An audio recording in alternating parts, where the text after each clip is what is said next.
गौरी पुत्र गणेश भगवान की जय। जय श्री कृष्णा। राधे राधे। बोलिए श्री सत्यनारायण भगवान की जय। श्री सत्यनारायण भगवान की कथा को सुनने से मनुष्यों के सभी पाप और संकट कट जाते हैं तथा सभी मनोकामनाओं की पूर्ति होती है, इसमें कोई शंका नहीं है। तो आइए भगवान श्री लक्ष्मी नारायण जी के चरणों का ध्यान करते हुए बड़ी ही श्रद्धा और प्रसन्न चित्त मन से श्री सत्यनारायण भगवान की कथा को पूरा अवश्य सुनिएगा।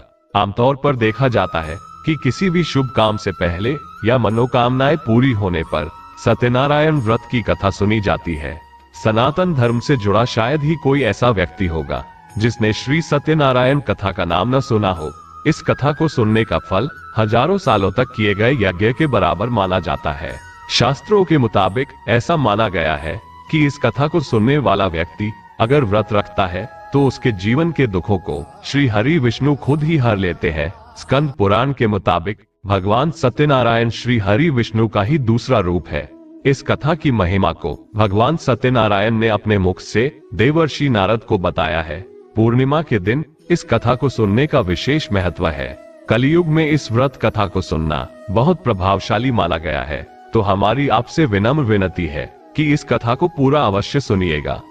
जो लोग पूर्णिमा के दिन कथा नहीं सुन पाते हैं वे कम से कम भगवान सत्यनारायण का मन में ध्यान कर ले। ऐसा करने से विशेष लाभ होता है। पुराणों में ऐसा भी बताया गया है कि जिस स्थान पर श्री सत्यनारायण भगवान की पूजा होती है वहां गौरी, गणेश, नवग्रह और समस्त दिक्पाल आ जाते हैं। केले के पेड़ के नीचे अथवा घर के ब्रह्म स्थान पर पूजा करना उत्तम फल देता है। भोग में पंजीरी, पंचामृत, केला और तुलसी दल विशेष रूप से शामिल करें। सिर्फ पूर्णिमा को ही नहीं, परिस्थितियों के मुताबिक किसी भी दिन कथा सुनी जा सकती है। बृहस्पतिवार को कथा सुनना विशेष लाभकारी होता है। भगवान तो बस प्रेम और भाव के भूखे हैं। इस कथा के प्रभाव से खुशहाल जीवन, दाम्पत्य सुख, मनचाहे वर वधु, संतान, उत्तम स्वास्थ्य जैसी समस्त मनोकामनाओं की पूर्ति होती है। अगर पैसों से जुड़ी कोई समस्या है तो ये कथा किसी संजीवनी से कम नहीं है। तो जब भी मौका मिले भगवान की कथा सुने और सुनाएं। आइए भगवान श्री लक्ष्मी नारायण जी के चरणों का ध्यान करते हुए इस कथा को सुनते हैं। एक समय की बात है, नैमिषारण्य तीर्थ में शौनक आदि 88,000 ऋषियों ने श्री सूत जी से पूछा, हे प्रभु, इस कलयुग में वेद विद्या रहित मनुष्यों को प्रभु भक्ति किस प्रकार मिल सकती है तथा उनका उद्धार कैसे होगा? हे मुनि श्रेष्ठ, कोई ऐसा तप बताए जिससे थोड़े समय में ही पुण्य मिले और मनोवांछित फल भी मिल जाए। इस प्रकार की कथा सुनने की हम इच्छा रखते हैं। सर्व शास्त्रों के ज्ञाता सूत जी बोले, हे वैष्णवों में पूज्य, आप सभी ने प्राणियों के हित की बात पूछी है, इसलिए मैं एक ऐसे श्रेष्ठ व्रत को आप लोगों को बताऊंगा जिसे नारद जी ने लक्ष्मी नारायण जी से पूछा था और लक्ष्मीपति ने मुनि श्रेष्ठ नारद जी से कहा था। आप सब इसे ध्यान से सुनिए। एक समय की बात है, योगी राज नारद जी दूसरों के हित की इच्छा लिए अनेकों लोकों में घूमते हुए मृत्युलोक में आ पहुंचे। यहाँ उन्होंने अनेक योनियों में जन्मे प्राय सभी मनुष्यों को अपने कर्मों द्वारा अनेकों दुखों से पीड़ित देखा। उनका दुख देख नारद जी सोचने लगे कि कैसा यत्न किया जाए जिसके करने से निश्चित रूप से मानव के दुखों का अंत हो जाए। इसी प्रकार इस चिंता पर मनन करते हुए वो विष्णु लोक में गए। वहां वे देवों के इष्ट नारायण की स्तुति करने लगे, जिनके हाथों में शंख, चक्र, गदा और पद्म थे, गले में माला पहने हुए थे। स्तुति करते हुए नारद जी बोले, हे भगवान, आप अत्यंत शक्ति से संपन्न हैं। मन तथा वाणी भी आपको नहीं पा सकती। आपका आदि, मध्य तथा अंत नहीं है। निर्गुण स्वरूप सृष्टि के कारण भक्तों के दुख को दूर करने वाले हैं। आपको मेरा नमस्कार है। नारद जी की स्तुति सुन विष्णु भगवान बोले, हे मुनि श्रेष्ठ, आपके मन में क्या बात है? आप किस काम के लिए पधारे हैं, उसे निसंकोच कहो। इस पर नारद मुनि बोले कि मृत्युलोक में अनेक योनियों में जन्मे मनुष्य अपने कर्मों के द्वारा अनेकों दुख से दुखी हो रहे हैं। हे नाथ, आप मुझ पर दया रखते हैं तो बताए कि वो मनुष्य थोड़े प्रयास से ही अपने दुखों से कैसे छुटकारा पा सकते हैं। तब श्री हरि बोले, हे नारद, मनुष्यों की भलाई के लिए तुमने बहुत अच्छी बात पूछी है, जिसके करने से मनुष्य मोह से छूट जाता है। वो बात मैं कहता हूँ, उसे ध्यानपूर्वक सुनो।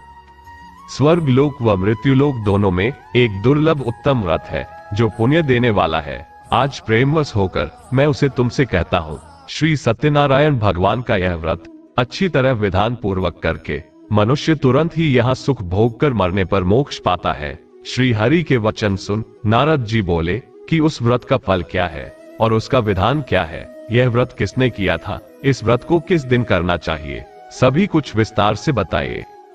नारद जी की बात सुनकर श्री हरि बोले, दुख व शोक को दूर करने वाला, ये सभी स्थानों पर विजय दिलाने वाला है।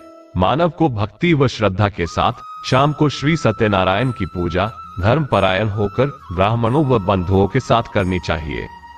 भक्ति भाव से ही नैवेद्य, केले का फल, घी, दूध और गेहूं का आटा सवाया लें। गेहूं के स्थान पर साठी का आटा, शक्कर तथा गुड़ लेकर वह सभी भक्षण योग्य पदार्थों को मिलाकर भगवान का भोग लगाए। ब्राह्मणों सहित बंधु बांधवों को भी भोजन कराए। उसके बाद स्वयं भोजन करें। भजन कीर्तन के साथ भगवान की भक्ति में लीन हो जाए। इस तरह से सत्यनारायण भगवान का यह व्रत करने पर मनुष्य की सारी इच्छाएं निश्चित रूप से पूरी होती है। इस कलिकाल अर्थात कलियुग में मृत्यु लोक में मोक्ष का यही एक सरल उपाय बताया गया है। इस प्रकार से श्री सत्यनारायण व्रत कथा का प्रथम अध्याय संपूर्ण हुआ।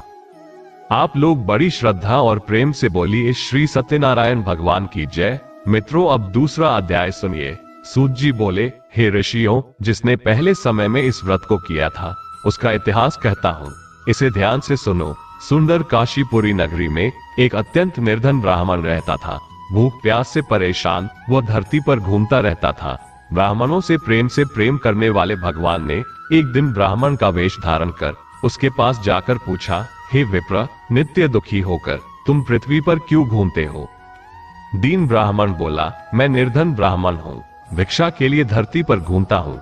हे भगवान, यदि आप इसका कोई उपाय जानते हो तो बताइए। वृद्ध ब्राह्मण कहता है कि सत्यनारायण भगवान मनोवांछित फल देने वाले हैं, इसलिए तुम उनका पूजन करो।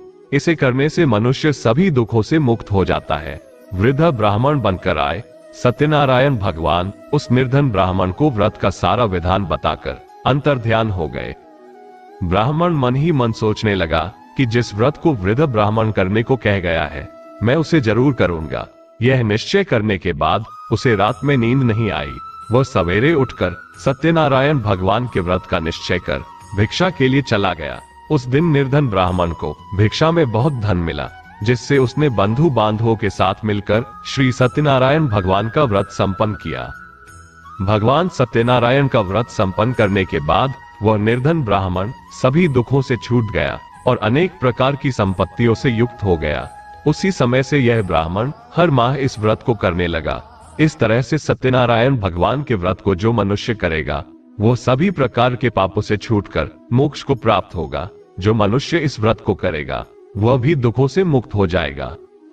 सूत जी बोले कि इस तरह से नारद जी से नारायण जी का कहा हुआ श्री सत्यनारायण व्रत को मैंने तुमसे कहा। हे विप्रो, मैं अब और क्या कहूँ? ऋषि बोले, हे मुनिवा, संसार में उस विप्र से सुनकर और किस किस ने व्रत को किया, हम सब इस बात को सुनना चाहते हैं। इसके लिए हमारे मन में श्रद्धा का भाव है। सूत जी बोले, हे मुनियों, जिसने इस व्रत को किया है वो सब सुनो। एक समय वही विप्र धन व ऐश्वर्य के अनुसार अपने बंधु बांधवों के साथ इस व्रत को करने को तैयार हुआ। उसी समय एक लकड़ी बेचने वाला बूढ़ा आदमी आया और लकड़ियां बाहर रखकर अंदर ब्राह्मणों के घर में गया। प्यास से दुखी वो लकड़हारा उनको व्रत करते देख विप्र को नमस्कार कर पूछने लगा कि आप ये क्या कर रहे हैं तथा इसे करने से क्या फल मिलेगा, कृपा मुझे भी बताइए। ब्राह्मण ने कहा कि सब मनोकामनाओं को पूरा करने वाला ये सत्यनारायण भगवान का व्रत है। इनकी कृपा से ही मेरे घर में धन धान्य आदि की वृद्धि हुई है। विप्र से सत्यनारायण व्रत के बारे में जानकर लकड़हारा बहुत प्रसन्न हुआ। चरणामृत लेकर तथा प्रसाद खाने के बाद वो अपने घर गया। लकड़हारे ने अपने मन में संकल्प लिया कि आज लकड़ी बेचने से जो धन मिलेगा उसी से श्री सत्यनारायण भगवान का उत्तम व्रत करूंगा। मन में इस विचार को लिए बूढ़ा आदमी सिर पर लकड़ियां रख उस नगर में बेचने गया जहां धनी लोग ज्यादा रहते थे। उस नगर में उसे अपनी लकड़ी का दाम पहले से 4 गुना अधिक मिलता है। बूढ़ा प्रसन्नता के साथ दाम लेकर केले, शक्कर, घी, दूध, दही और गेहूं का आटा ले और सत्यनारायण भगवान के व्रत की अन्य सामग्रियां लेकर अपने घर गया। वहां उसने अपने बंधु बांधवों को बुलाकर विधि विधान से श्री सत्यनारायण भगवान का पूजन और व्रत किया। इस व्रत के प्रभाव से वह बूढ़ा लकड़हारा धन पुत्र आदि से युक्त होकर संसार के समस्त सुख भोग कर अंत काल में बैकुंठ धाम चला गया। इस प्रकार से श्री सत्यनारायण व्रत कथा का दूसरा अध्याय संपूर्ण हुआ। आप लोग बड़े श्रद्धा और प्रेम से बोलिए श्री सत्यनारायण भगवान की जय। मित्रों, अब श्री सत्यनारायण कथा का तीसरा अध्याय सुनिए। सूत जी बोले, हे श्रेष्ठ मुनियों, अब आगे की कथा कहता हूँ। पहले समय में उल्कामुख नाम का एक बुद्धिमान राजा था। वह सत्य वक्ता और जितेंद्रिय था। प्रतिदिन देव स्थानों पर जाता और निर्धनों को धन देकर उनके कष्ट दूर करता था। उसकी पत्नी कमल के समान मुख वाली तथा सती साध्वी थी। भद्रशीला नदी के तट पर उन दोनों ने श्री सत्यनारायण भगवान का व्रत किया। उसी समय साधु नाम का एक वैश्य आया। उसके पास व्यापार करने के लिए बहुत सा धन भी था। राजा को व्रत करते देखकर वह विनय के साथ पूछने लगा, हे राजन, भक्ति भाव से पूर्ण होकर आप ये क्या कर रहे हैं? मैं सुनने की इच्छा रखता हूँ, तो कृपा कर आप मुझे बताइए। राजा बोला, हे साधु, अपने बंधु बांधवों के साथ पुत्र आदि की प्राप्ति के लिए एक महाशक्तिवान श्री सत्यनारायण भगवान का व्रत व पूजन कर रहा हूँ। राजा के वचन सुन साधु आदर से बोला, हे राजन, मुझे इसका सारा विधान कहिए। आपके कथानुसार मैं इस व्रत को करूंगा। आपके कथन अनुसार मैं भी इस व्रत को करूंगा। मेरी भी संतान नहीं है और इस व्रत को करने से निश्चित रूप से मुझे संतान की प्राप्ति होगी। राजा से व्रत का सारा विधान सुन व्यापार से निवृत्त होकर वो साधु अपने घर गया। साधु वैश्य ने अपनी पत्नी को संतान देने वाले इस व्रत का वर्णन कह सुनाया और कहा कि जब मेरी संतान होगी तब मैं इस व्रत को करूंगा। साधु ने इस तरह के वचन अपनी पत्नी लीलावती से कहे। एक दिन लीलावती पति के साथ आनंदित हो सांसारिक धर्म में प्रवृत्त होकर सत्यनारायण भगवान की कृपा से गर्भवती हो गई। 10वें महीने में उसके गर्भ से एक सुंदर कन्या ने जन्म लिया। दिनों दिन वो ऐसे बढ़ने लगी कि जैसे कि शुक्ल पक्ष का चंद्रमा बढ़ता है। माता पिता ने अपनी कन्या का नाम कलावती रखा। एक दिन लीलावती ने मीठे शब्दों में अपने पति को याद दिलाया कि आपने सत्यनारायण भगवान की जिस व्रत को करने का संकल्प किया था उसे करने का समय आ गया है। आप इस व्रत को करिए। साधु बोला कि हे प्रिय, इस व्रत को मैं उसके विवाह पर करूंगा। इस प्रकार अपनी पत्नी को आश्वासन देकर वह नगर को चला गया। कलावती अपने पिता के घर में रह वृद्धि को प्राप्त हो गई। साधु ने एक बार नगर में अपनी कन्या को सखियों के साथ देखा तो तुरंत ही दूत को बुलाया और कहा कि मेरी कन्या के लिए योग्य वर देखाओ। साधु की बात सुनकर दूत कंचन नगर में पहुंचा और वहां देखभाल कर लड़की के लिए सुयोग्य पुत्र को ले आया। सुयोग्य लड़के को देख साधु ने बंधु बांधवों को बुलाकर अपनी पुत्री का विवाह कर दिया। लेकिन दुर्भाग्य की बात ये कि साधु ने अभी भी श्री सत्यनारायण भगवान का व्रत नहीं किया। इस पर श्री भगवान क्रोधित हो गए और श्राप दिया कि साधु को अत्यधिक दुख मिले। अपने कार्य में कुशल साधु बनिया जमाई को लेकर समुद्र के पास स्थित होकर रत्नासारपुर नगर में गया। वहां जाकर दामाद ससुर दोनों मिलकर चंद्रकेतु राजा के नगर में व्यापार करने लगे। एक दिन भगवान सत्यनारायण की माया से एक चोर राजा का धन चुराकर भाग रहा था। उसने राजा के सिपाहियों को अपना पीछा करते देख चुराया हुआ धन वहां रख दिया जहां साधु अपने जमाई के साथ ठहरा हुआ था। राजा के सिपाहियों ने साधु वैश्य के पास राजा का धन पड़ा देखा तो वह ससुर जमाई दोनों को बांधकर प्रसन्नता से राजा के पास ले गए और कहा कि इन दोनों चोरों को हम पकड़ लाए हैं, आप आगे की कार्यवाही की आज्ञा दे। राजा की आज्ञा से उन दोनों को कठिन कारावास में डाल दिया गया और उनका सारा धन भी उनसे छीन लिया गया। श्री सत्यनारायण भगवान से मिले श्राप से साधु की पत्नी भी बहुत दुखी हुई। घर में जो धन रखा था उसे चोर चुरा ले गए। शारीरिक तथा मानसिक पीड़ा व भूख प्यास से अति दुखी हो अन्न की चिंता में कलावती ब्राह्मण के घर गई। वहां उसने श्री सत्यनारायण भगवान का व्रत होते देखा, फिर कथा भी सुनी व प्रसाद ग्रहण कर वह रात को घर वापस आई। माता ने कलावती से पूछा कि हे पुत्री, अब तक तुम कहाँ थी? तेरे मन में क्या है? कलावती ने अपनी माता से कहा, हे माता, मैंने एक ब्राह्मण के घर में श्री सत्यनारायण भगवान का व्रत देखा है। कन्या के वचन सुन लीलावती भगवान के पूजन की तैयारी करने लगी। लीलावती ने परिवार व बंधुओं सहित सत्यनारायण भगवान का पूजन किया और उनसे वर मांगा कि मेरे पति तथा जमाई शीघ्र घर आ जाएं। साथ ही यह भी प्रार्थना की कि हम सबका अपराध भगवान क्षमा करें। श्री सत्यनारायण भगवान इस व्रत से संतुष्ट हो गए और राजा चंद्रकेतु को सपने में दर्शन दे कहा कि हे राजन, तुम उन दोनों वैश्यों को छोड़ दो और तुमने उनका जो धन लिया है उसे भी वापस कर दो। अगर ऐसा नहीं किया तो मैं तुम्हारा धन, राज्य और संतान सभी को नष्ट कर दूंगा। राजा को ये सब कहकर वो अंतर्ध्यान हो गए। प्रातःकाल सभा में राजा ने अपना सपना सुनाया। फिर बोले कि बनिक पुत्रों को कैद मुक्त कर सभा में लाओ। दोनों ने आते ही राजा को प्रणाम किया। राजा मीठी वाणी में बोला, हे महानुभावों, भाग्यवश ऐसा कठिन दुख तुम्हें प्राप्त हुआ है, लेकिन अब तुम्हें कोई भय नहीं है। ऐसा कह राजा ने उन दोनों को नए वस्त्र आभूषण भी पहनाए और जितना धन उनका लिया था उससे दोगुना धन वापस कर दिया।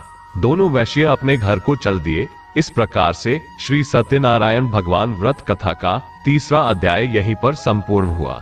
बड़े ही श्रद्धा और प्रेम से बोलिए श्री सत्यनारायण भगवान की जय। मित्रों, आइए अब श्री सत्यनारायण भगवान की कथा का 4था अध्याय सुनते हैं। सूत जी बोले, वैश्य ने मंगलाचार कर अपनी यात्रा आरंभ की और अपने नगर की ओर चल दिए। उनकी थोड़ी दूर जाने पर एक दंडी वेशधारी श्री सत्यनारायण ने उनसे पूछा, हे साधु, तेरी नाव में क्या है? अभी वाणी बनिक हंसता हुआ बोला, हे दंडी, आप क्यों पूछते हो? क्या धन लेने की इच्छा है?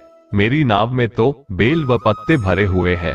वैश्य के कठोर वचन सुन भगवान बोले, तुम्हारे वचन सत्य हो। दंडी ऐसा वचन कहकर वहां से दूर चले गए।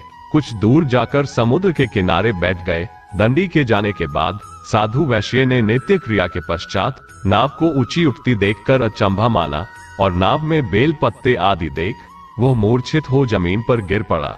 मूर्छा खुलने पर वो अत्यंत शोक में डूब गया।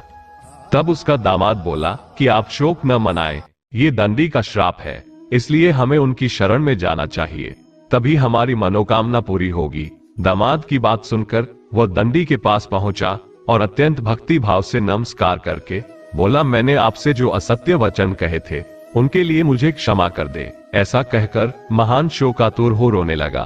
तब दंडी भगवान बोले, हे बनिक पुत्र, मेरी आज्ञा से बार बार तुझे दुख प्राप्त हुआ है, तू मेरी पूजा से विमुख हुआ। साधु बोला, हे भगवान, आपकी माया से ब्रह्मा आदि देवता भी आपके रूप को नहीं जानते हैं, तब मैं अज्ञानी कैसे जान सकता हूँ? आप प्रसन्न हो जाए, अब मैं सामर्थ्य के अनुसार आपकी पूजा करूंगा। मेरी रक्षा करो और पहले के समान नाव में धन भर दो। साधु वैश्य के भक्ति पूर्वक वचन सुनकर भगवान प्रसन्न हो गए और उसकी इच्छा अनुसार वरदान देकर अंतर्ध्यान हो गए। ससुर जमाई जब नाव पर आए तो नाव धन से भरी हुई थी। फिर वहीं पर अपने अन्य साथियों के साथ सत्यनारायण भगवान का पूजन कर अपने नगर को चल दिए। जब नगर के नजदीक पहुंचे तो दूत को घर पर खबर करने के लिए भेज दिया। दूत साधु की पत्नी को प्रणाम कर कहता है कि मालिक अपने दामाद सहित नगर के निकट आ गए हैं। दूत की बात सुन साधु की पत्नी लीलावती ने बड़े हर्ष के साथ सत्यनारायण भगवान का पूजन कर अपनी पुत्री कलावती से कहा कि मैं अपने पति के दर्शन को जाती हूँ, तू कार्य पूर्ण कर शीघ्र आ जा। माता के ऐसे वचन सुन कलावती जल्दी से प्रसाद छोड़ अपने पति के पास चली गई। प्रसाद की अवज्ञा के कारण श्री सत्यनारायण भगवान रुष्ट हो गए और नाव सहित उसके पति को पानी में डुबो दिया। कलावती अपने पति को वहां न पाकर रोती हुई जमीन पर गिर गई। नाव को डूबा हुआ देख वह कन्या को रोता हुआ देख साधु दुखी होकर बोला कि हे प्रभु, मुझसे तथा मेरे परिवार से जो भूल हुई है उसे क्षमा करे। साधु के दीन वचन सुनकर श्री सत्यनारायण भगवान प्रसन्न हो गए और आकाशवाणी हुई, हे साधु, तेरी कन्या मेरे प्रसाद को छोड़कर आई है, इसलिए उसका पति अदृश्य हो गया है। यदि वह घर जाकर प्रसाद खाकर लौटती है तो इसे इसका पति अवश्य मिलेगा। ऐसी आकाशवाणी सुन कलावती घर पहुंचकर प्रसाद खाती है और फिर आकर अपने पति के दर्शन करती है। इसके बाद साधु अपने बंधु बांधवों सहित श्री सत्यनारायण भगवान का विधि विधान से पूजन करता है। इस लोक का सुख भोग वह अंत में स्वर्ग जाता है। इस प्रकार से श्री सत्यनारायण भगवान व्रत कथा का 4th अध्याय संपूर्ण हुआ। बड़े ही श्रद्धा और प्रेम से बोलिए श्री सत्यनारायण भगवान की जय। आइए अब श्री सत्यनारायण भगवान की कथा का 5वां अध्याय सुनते हैं। सूत जी बोले, हे ऋषियों, मैं और भी एक कथा सुनाता हूँ, उसे भी ध्यान पूर्वक सुनो। प्रजापालन में लीन तुंगध्वज नाम का एक राजा था। उसने भी भगवान का प्रसाद त्याग कर बहुत ही दुख सहन किया। एक बार वन में जाकर वन्य पशुओं को मारकर वो बड़ के पेड़ के नीचे आया। वहां उसने ग्वालों को भक्ति भाव से अपने बंधुओं सहित सत्यनारायण भगवान का पूजन करते देखा। अभिमानवश राजा ने उन्हें देखकर भी पूजा स्थान में नहीं गया और न ही उसने भगवान को नमस्कार किया। ग्वालों ने राजा को प्रसाद दिया, लेकिन उसने वह प्रसाद नहीं खाया और प्रसाद को वहीं छोड़ वह अपने नगर को चला गया।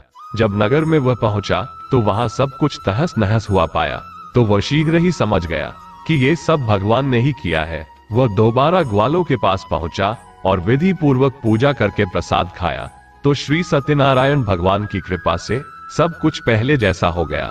दीर्घकाल तक सुख भोगने के बाद मरणोपरांत उसे स्वर्ग लोक की प्राप्ति हुई। जो मनुष्य परम दुर्लभ इस व्रत को करेगा, तो भगवान सत्यनारायण की अनुकंपा से उसे धन धान्य की प्राप्ति होगी, निर्धन धनी हो जाता है और भय मुक्त हो जीवन जीता है। संतानहीन मनुष्य को संतान सुख मिलता है और सारे मनोरथ पूर्ण होने पर मानव अंत काल में बैकुंठ धाम को जाता है। इस प्रकार से श्री सत्यनारायण व्रत कथा का 5वां अध्याय संपूर्ण हुआ। बड़े ही श्रद्धा और प्रेम से बोलिए, श्री सत्यनारायण भगवान की जय। मित्रों, पूरी सत्यनारायण व्रत कथा का निहितार्थ ये है कि लौकिक एवं परलौकिक हितों की साधना के लिए मनुष्य को सत्य आचरण का व्रत लेना चाहिए। सत्य ही भगवान है, सत्य ही विष्णु है। लोक में सारी बुराइयों, सारे क्लेशों, सारे संघर्षों का मूल कारण है सत्य आचरण का अभाव।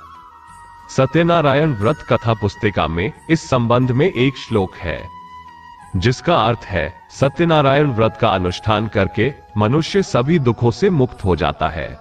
कलिकाल में यानी कि कलयुग में सत्य की पूजा विशेष रूप से फलदायी है। सत्य के अनेक नाम है, यथा सत्यनारायण, सत्यदेव, सनातन, सत्य रूपी विष्णु भगवान कलयुग में अनेक रूप धारण करके लोगों को मनोवांछित फल देंगे। इसी प्रकार से श्री सत्यनारायण व्रत कथा संपूर्ण हुई। बोलिए श्री सत्यनारायण भगवान की जय। मित्रों, अगर वीडियो अच्छी लगी हो तो वीडियो को लाइक और शेयर जरूर कीजिएगा और अगर हो सके तो आज इस चैनल को सब्सक्राइब करना मत भूलना। जल्दी मिलते हैं एक नई वीडियो में, तब तक के लिए राम राम जी।